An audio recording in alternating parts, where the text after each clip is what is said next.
Okay, so in this first video I'm going to show you what you're creating in this in-class exercise, and then I'm going to show you how to get the assets together and build the project so you're ready to go, and then we'll have a second video which will cover coding.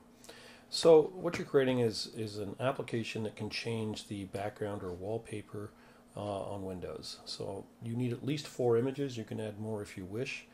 These are the small images that you see in front of you. These are the thumbnails, if you will. Each one of my images is 200 pixels wide, which is what I'm recommending. Because we're changing wallpaper, we're going with landscape-sized images, so the width, 200 pixels in this case, is always going to be wider than the height. So this is how the app works. You click on a button, and the Windows wallpaper changes to that image. And the button should have a description of what your image is. These are images that you like, that you chose. So put a description that matches the image on the button. There's also a feature to clear. Clear will take your wallpaper back to what it was before you changed it. And there's a random button. So there's 4 possible images, and what random will do is choose one of those images, and it is random. You could get the same image twice.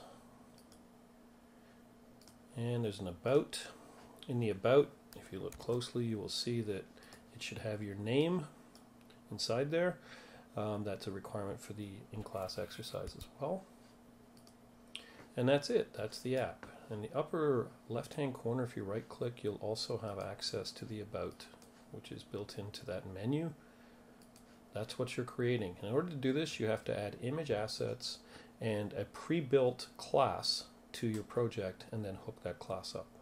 So let's get started. First, open Visual Studio. You're going to create a new project. The project you're going to be creating is C++, MFC. Now you should have Microsoft Foundation Classes MFC installed. We tested this when we started Inheritance. This was a requirement when you first installed Visual Studio.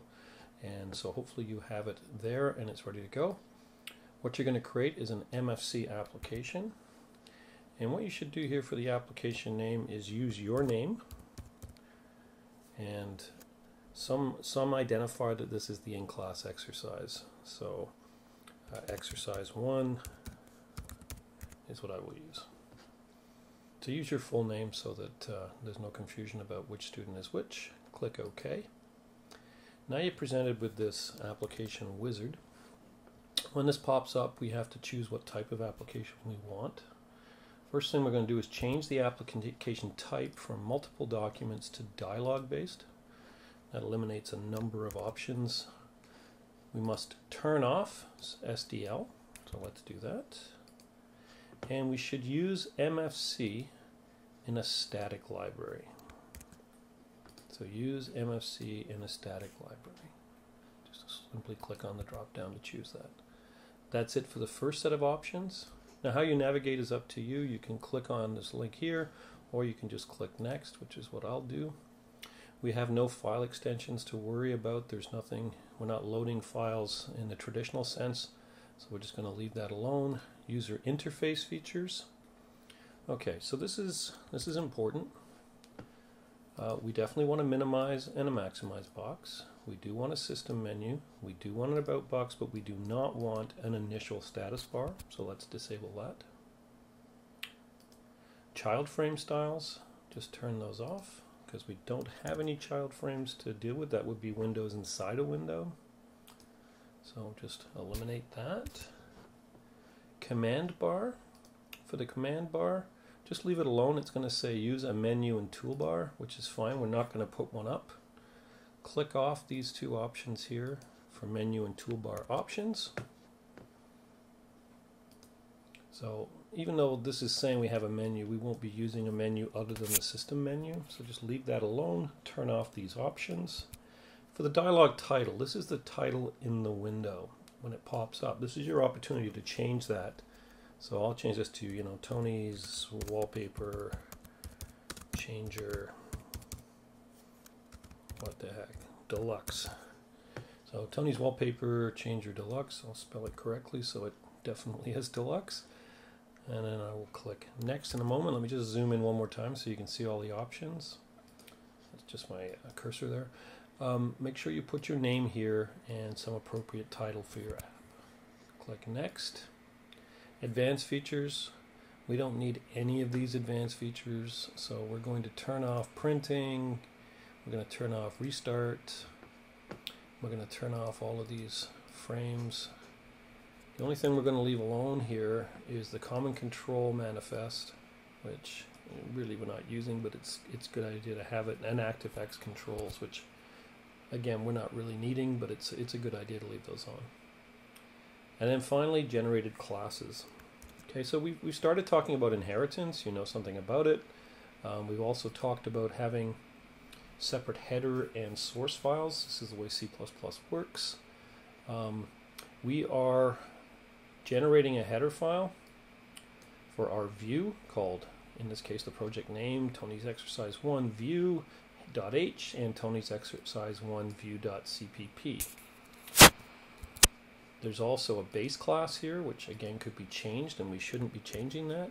And if we explore this other generated classes, I'm not going to change anything here, but if you look, for example, at the DLG, or the dialog class, you can see it's got a base class as well called cDialog. Just kind of wanted to show you this. We're not changing anything here. It's just to give you a feel for the fact that, yes, we are using inheritance here. And inheritance helps us to create a pretty sophisticated app very simply. Okay, so now click Finish. Once you've created the project, you'll see a bunch of source files. And what we're going to do, before we do anything, let's just build this. We can go to our debug menu, start without debugging, Control plus F5, or hit Control F5 on your keyboard. Let this build, and you'll see what we get as a starting point. So we got this main window, which pops up. You can see this is the title that I added. So that's going to be the title for my app. It has a minimize box, which works, a maximize box, which works. It has some text here on this control, and it has two buttons. And what we're going to do, we're going to load this dialog up, because it's called a dialog window, and we're going to remove this text, and we're going to remove the cancel button. It really doesn't matter which one we remove, but we're going to remove cancel. The OK and cancel buttons are already hooked up, so if I hit cancel or OK, either one will close the app. I'd also like to point out, if I right click, I also have my default about box, which is talking about the project name, not the window title. You're going to be modifying this to put your name here so that it's copyrighted to you as part of this assignment. Alright, so let me close that. Now, in order to get to see the dialog controls and what you want to remove, you actually need to modify your Solution Explorer view. So we have our Solution Explorer here on the upper right, and because we've installed Visual Studio Enterprise, we have access to the Team Explorer as well. There's other tabs that can be opened up here, and the one we want to see is called the Resource tab. So you're going to go to the View menu, and we're going to just zoom in here. And this can change depending upon your resolution, what your screen is set to. So you may see the windows appear here, or you may have to go into other windows. I have a lower resolution when I'm recording videos, so for me, in this resolution, I have to go into other windows. So View, Other Windows, and then I'm going to look for Resource View, which is down here. The keyboard shortcut is Control-Shift-E, Resource View. What this allows you to do is view your resources. Your resources are images, sound files, videos, anything that could be considered like an asset in your project. Menus are included with that. So let's get that window up. So again, Other Windows, Resource View. And what it does is it adds a tab into the Solution Explorer window. Solution Explorer is your main view, but we also have the Team Explorer, and now we have Resource View. So when Resource View is open, you can expand twice to get access to 4 folders that are automatically created when you work in Resource View with a brand new project. And what we're going to do is look in the dialog folder. So if we open that up, there are two dialogs. They both start with IDD. This is ID dialog, ID dialog. There's the about box, and there's the main project window or dialog view. So if I click on it, it will pop open. It takes a moment to load.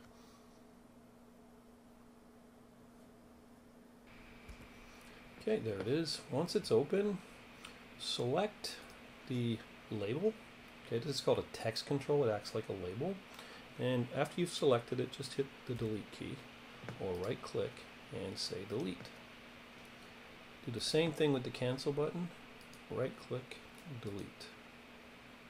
And then grab your window by the corner, one of these little squares that pop out to help you resize it. Just make your window a little bigger.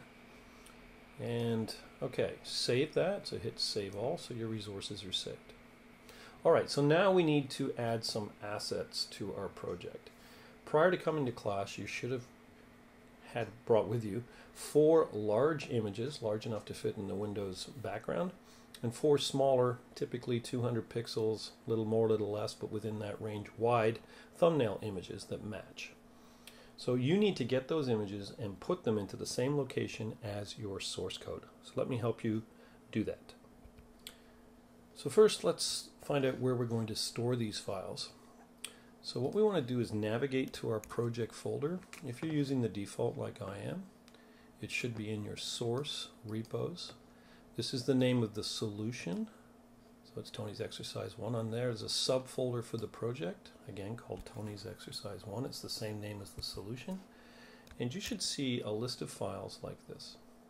So the only thing that would probably be different here is obviously the username would be you and whatever you called your exercise. So inside there you will see these files. For example, resource.h, stdafx.cpp. If you see those files, you're in the right place. That's where your source code is for this project. Okay, so you're there. Next thing you need to do is go to a folder where your images are. So here's mine. I have 8 images. I have both a small and a full-size version of each one. And you can see how I've labeled them. So I'm indicating there's a small image and a large image. And I do need to know which is which because there's a couple of steps we have to make. One will be part of the application, the visual thumbnail that will be on the screen, and the larger file will simply exist in the same location so that it can be transferred as the Windows wallpaper.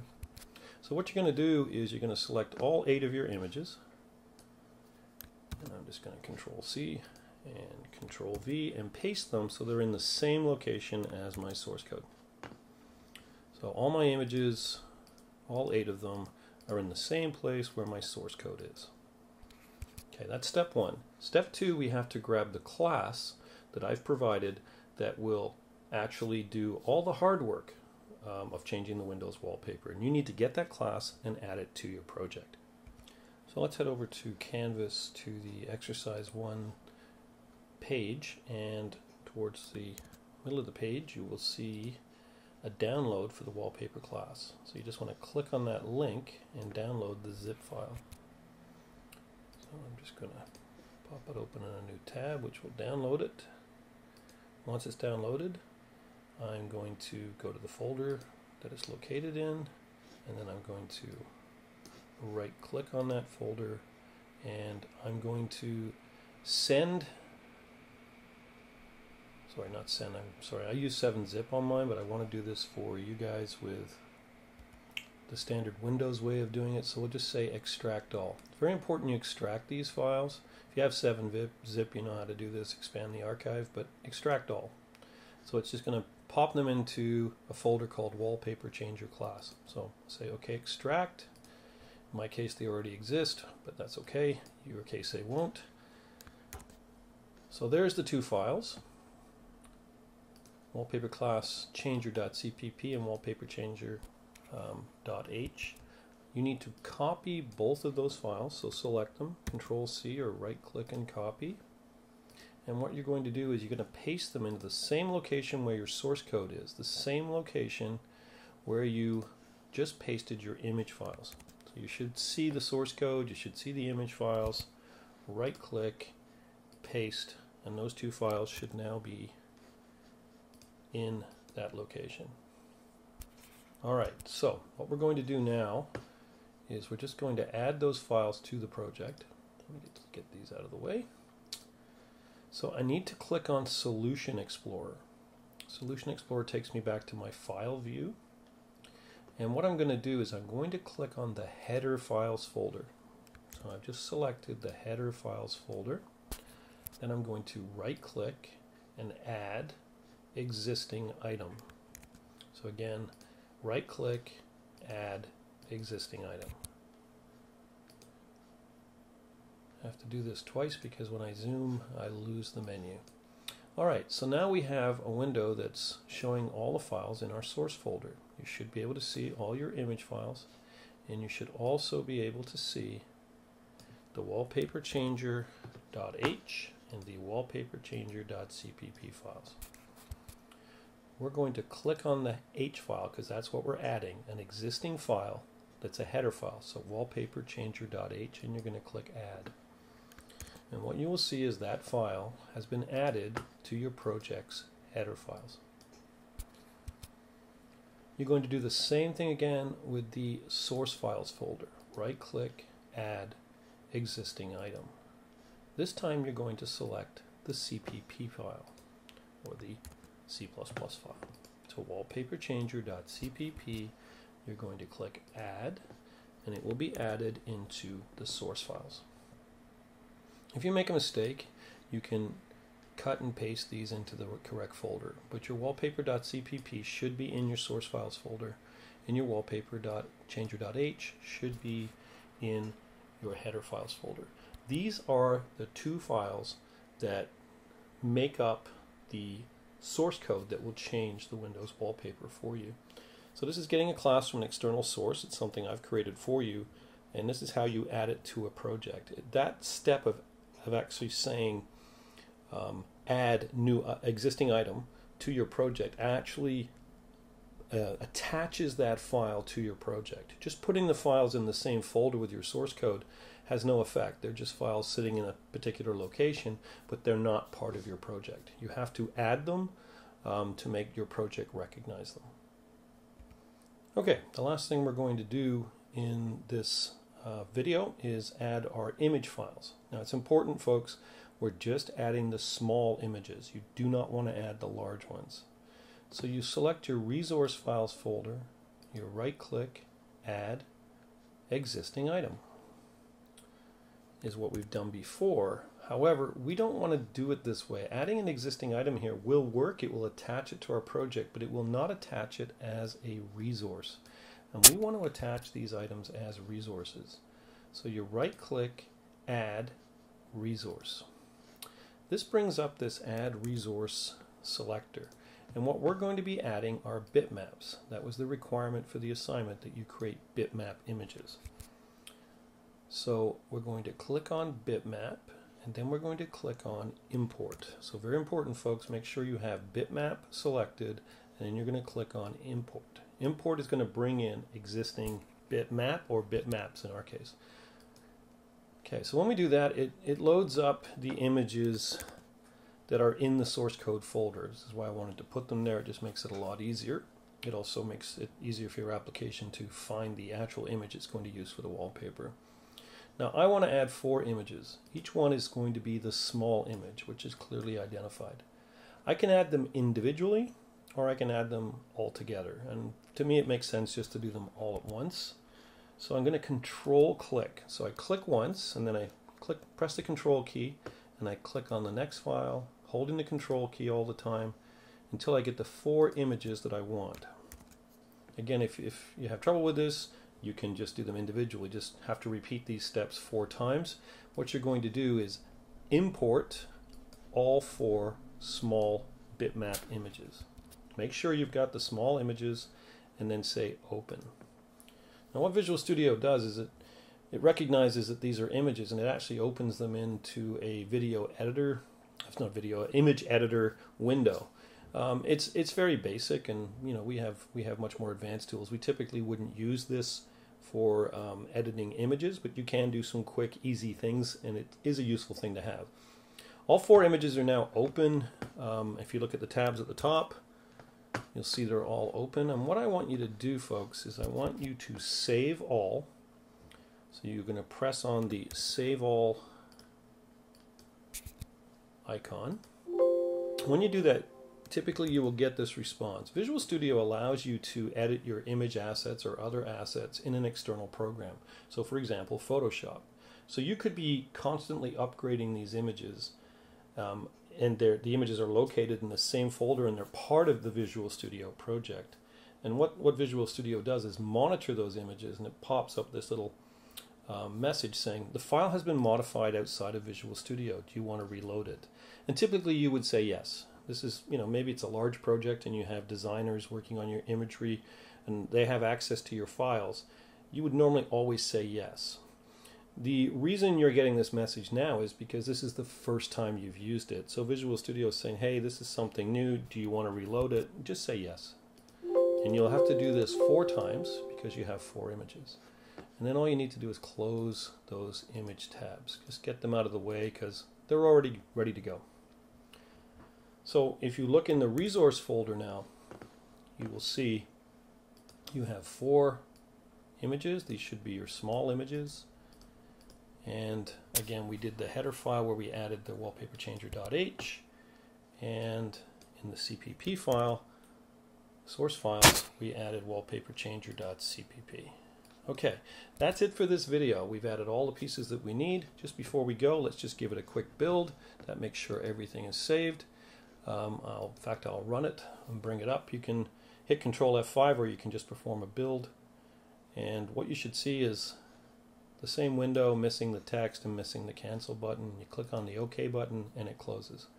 All right, let's get ready for step 2.